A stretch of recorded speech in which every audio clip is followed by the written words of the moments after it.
आज कहानी में बात करेंगे बृजभूषण शरण सिंह की। बृजभूषण शरण सिंह, जिन्हें हटाने के लिए पहलवान जो हैं वो जंतर मंतर पर, जमीन पर धरने पर बैठे हैं। लेकिन कौन है बृजभूषण शरण सिंह? अगर आप जानना चाहते हैं तो उन्हें कई टुकड़ों में बांट कर देखिए। मसलन गुंडाई उनकी ऐसी रही एक जमाने में कि एसपी ऑफिस में घुसकर एसपी पर पिस्टल तान दी।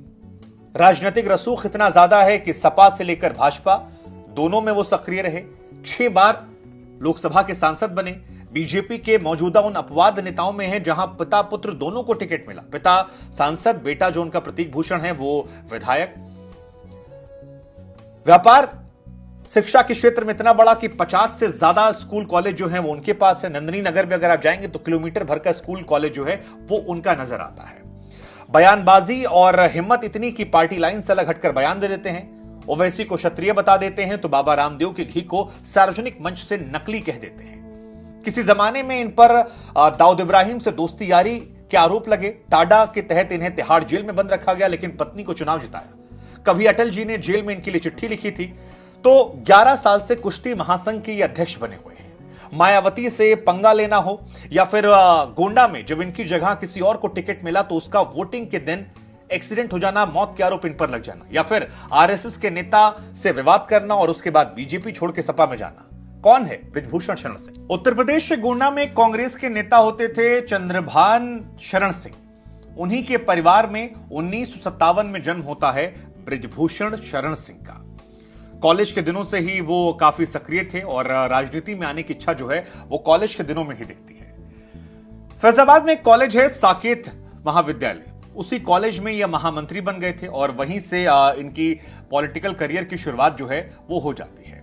कॉलेज के दिनों में कहा जाता है कि हैंड ग्रेनेड चला दिया था। उस मामले में काफी इन्हें सुर्खियां मिली थी और वहीं से ये सक्रिय राजनीति में ज्यादा आ गए। लेकिन वो जो एसपी पर पिस्टल तानने वाला मामला है वो मामला बड़ा दिलचस्प है। 1987 में गन्ना डायरेक्टरी के चुनाव में कहा जाता है कि नामांकन इन्होंने कर दिया, जिसके बाद एसपी ने इन्हें बुलाया और इन्हें हड़काया, नामांकन वापस लेने की बात की। लेकिन कहा जाता है बृजभूषण की तरफ से एक इंटरव्यू में जिन्होंने कहा कि उन्होंने एसपी पर पिस्टल तान दी थी और वो कहते हैं कि मैंने जी भरकर एसपी को गालियां दी थी। आपको जानकर हैरानी होगी कि बाबरी मस्जिद विध्वंस में मुरली मनोहर जोशी, लाल कृष्ण आडवाणी, उमा भारती, कल्याण सिंह समेत जिन 40 लोगों पर केस चला था, जो आरोपी बनाए गए थे, उनमें से एक नाम बृजभूषण शरण सिंह का भी है। बृजभूषण शरण सिंह ने खुद अपने एक इंटरव्यू में यह बात बताई कि जब कार सेवक जो हैं वो मस्जिद के गुंबद पर चढ़ गए थे तो उनके पास कोई हथियार नहीं थे और ऐसे में वहां कृष्ण गोयल का काम चल रहा था, तो स्टोर रूम को जाकर तोड़ा और वहां से फावड़ा, बिचला और चीजें थी, फरुआ से लेकर वो सारी चीजें उन्होंने पहुंचाई। बृजभूषण ने खुद कहा कि हमने चलाया नहीं, लेकिन वहां पर हम उस चीज को सुनिश्चित करने के लिए रात 10 बजे तक खड़े थे। हालांकि सीबीआई की स्पेशल अदालत ने 2020 में जितने भी लोग थे उन सबको बाइज्जत बरी कर दिया और उसमें बृजभूषण पर जो ये मामला था, ये मामला हट जाता है। लेकिन इस मामले ने बृजभूषण को हाईलाइट जरूर कर दिया था और यही वजह है कि 1991 में पहली बार बीजेपी से उन्हें टिकट मिला। हालांकि आपको यह भी जानकर हैरानी होगी, जिस दौरान उन्हें टिकट मिला था उन पर 34 से अधिक आपराधिक मामले थे, लेकिन तब उन्हें रॉबिन हुड कहकर बचाव किया गया कि वो जनता की सेवा करते हैं और उसका नतीजा यह निकला कि बड़े अंतर से जो पहला चुनाव है वो बृजभूषण शरण सिंह ने भारतीय जनता पार्टी के टिकट पर जीत लिया। छात्र राजनीति, अयोध्या में अपनी सियासत करना, फिर राम मंदिर आंदोलन होना, इन तमाम चीजों ने बृजभूषण शरण सिंह को बड़ा फायदा पहुंचाया। फायदा ऐसे हुआ कि वो रातों रात बीजेपी में नए नेता बनकर उभरे। शीर्ष नेताओं का उन पर विश्वास जो था वो बढ़ता गया और 91 में पहली बार टिकट पाकर वो जीत जाते हैं। लेकिन फिर साल 1996 में बृजभूषण को टाडा के तहत तिहाड़ जेल में डाल दिया गया था और जेल की सलाखों के वो पीछे थे। तब इनकी पत्नी जो है केतकी सिंह, बृजभूषण ने उनको टिकट दिलवाया और बृजभूषण जब जेल में थे तब केतकी सिंह ने चुनाव लड़ा। बृजभूषण का रसूख जो है उसे आप ऐसे समझ सकते हैं कि उस इलाके में हिंदू मुसलमान देखकर नहीं, बृजभूषण के नाम पर लोग वोट देते हैं। लड़के जो हैं स्कूल कॉलेज के जितने भी आपको मिलेंगे उनमें नेताजी कहकर उन्हें संबोधित करते हैं और एक रसूख जो है वो बना हुआ है और यही वजह है कि उनके नाम पर चाहे बेटा हो या एक जमाने में उनकी पत्नी केतकी सिंह हो, इन्होंने चुनाव जीता। बृजभूषण जेल में थे, उस दौरान आनंद सिंह को चुनाव जो है वो 80,000 वोटों से उन्होंने हरवा दिया था। आप इससे उनके प्रभाव का अंदाजा लगा सकते हो। और यही वजह है कि कई ऐसे मामले होते हैं जहां पर पार्टी दाएं बाएं होती है, लेकिन उनके असर को उस बेल्ट में देखते हुए, क्योंकि कहा जाता है कि 10-12 सीटों पर उस उधर विधानसभा में बृजभूषण सिंह का प्रत्यक्ष या प्रत्यक्ष तौर पर सीधा सीधा असर है। बृजभूषण शरण सिंह पर सबसे बड़ा विवाद जो था वो था दाऊद इब्राहिम की मदद करने का। टाडा के तहत इन पर मुकदमा दर्ज किया गया और इन्हें जेल में डाल दिया गया। इन पर यह आरोप थे कि दाऊद इब्राहिम से फोन पर बात की, दाऊद इब्राहिम की इन्होंने मदद की, अंडरवर्ल्ड से ये जुड़े रहे और आतंकवादी गतिविधियों में शामिल होने को लेकर इन पर कई गंभीर धाराओं में केस दर्ज हो गया। लेकिन 30 मई साल 1996 को पूर्व प्रधानमंत्री अटल बिहारी वाजपेयी की एक चिट्ठी जो है वो काफी चर्चा के केंद्र में रहती है, जो जेल में रहते बृजभूषण शरण सिंह को अटल जी ने लिखी थी। अटल जी की चिट्ठी की माने तो उन्होंने लिखा कि सप्रिय नमस्कार, आपका समाचार मिला, हम नए सिरे से हम लोग जमानत की कोशिश करेंगे, लेकिन आपको घबराना नहीं है, हिम्मत रखें, अगर अच्छे दिन नहीं रहे तो फिर बुरे दिन जो हैं वो भी कट जाएंगे।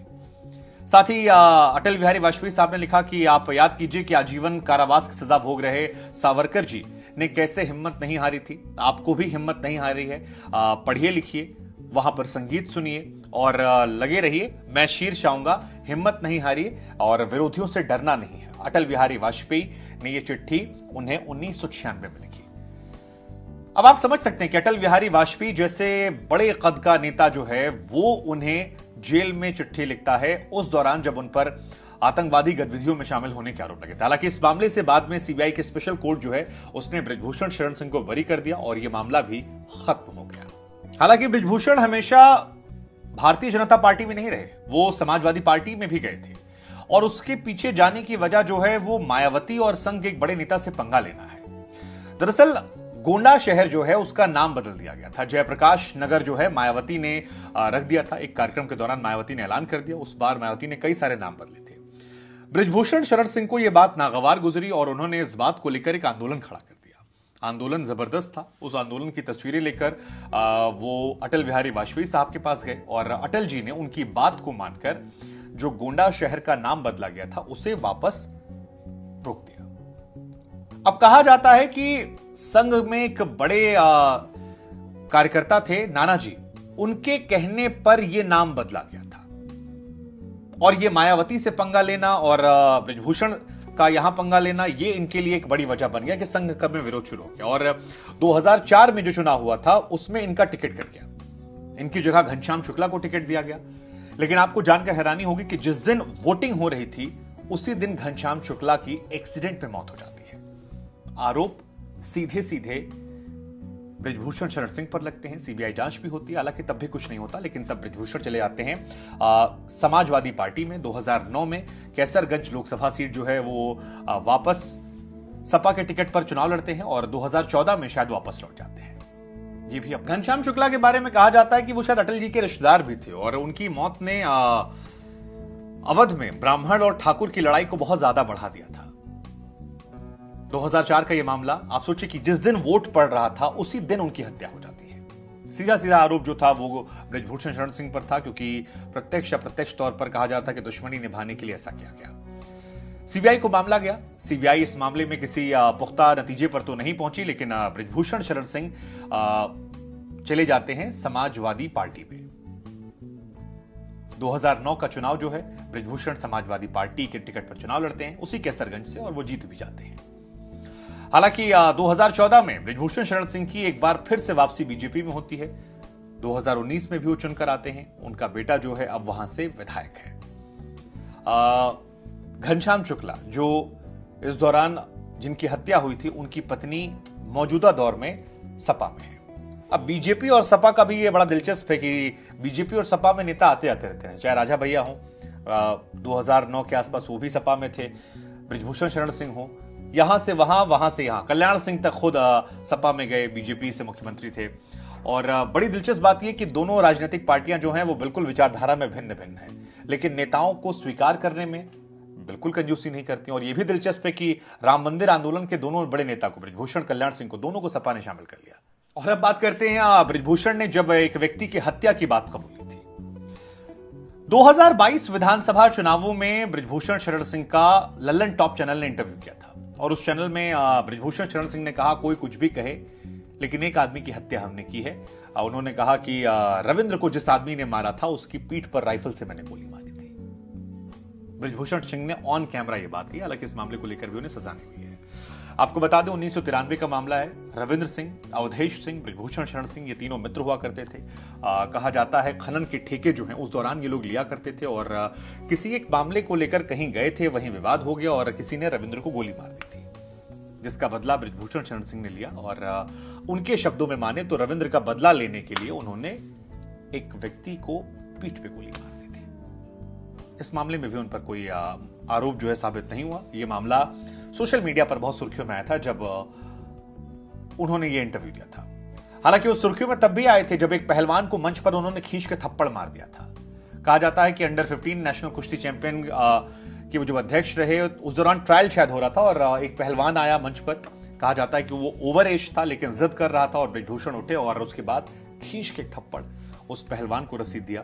उस दौरान भी कई सारे सवाल खड़े हुए थे और यह भी इत्तेफाक है कि अब पहलवान ही उनके खिलाफ जंतर मंतर पर बैठकर धरना प्रदर्शन कर रहे हैं। ब्रिजभूषण शरण सिंह पर एक आरोप जो और लगते हैं वो है स्कूल माफिया होने के, स्कूल कॉलेज माफिया होने के। हालांकि उनका नजरिया यह है कि उन्होंने अपने क्षेत्र के विकास के लिए ये तमाम स्कूल कॉलेजेस खोले हैं और उनकी कोशिश रहती है, उनकी तरफ से जो कहा जाता है कि हम अपने प्रदेश की जनता, लोकल जनता जो उसका विकास कर रहे हैं। लेकिन ब्रिजभूषण शरण सिंह की अगर संपत्ति की बात की जाए तो जो चुनावी हलफनामा है उसके मुताबिक 10 करोड़ की चल अचल संपत्ति है और इसके अलावा पत्नी के पास करीब 6 करोड़ की संपत्ति है। घोड़ों का, गाड़ियों का शौक जो है उन्हें बहुत ज्यादा है और बयानों को लेकर वो अपने अक्सर जो है वो सुर्खियों में रहते हैं। आए दिन उनके बयान जो हैं वो भी उन्हें चर्चा के केंद्र में रखते हैं। जैसे बाबा रामदेव की घी को नकली बताना वो अक्सर कहते रहते हैं। ओवैसी को उन्होंने कहा कि वो क्षत्रिय हैं, पुराने हमारे मित्र हैं और भगवान राम के वंशज हैं। हिजाब को लेकर जो उन्होंने बयान दिया था कि ये तालिबानियों की विचारधारा है और 2019 में कहा था और प्रियंका गांधी जो हैं वो तालिबानियों का समर्थन कर रही हैं।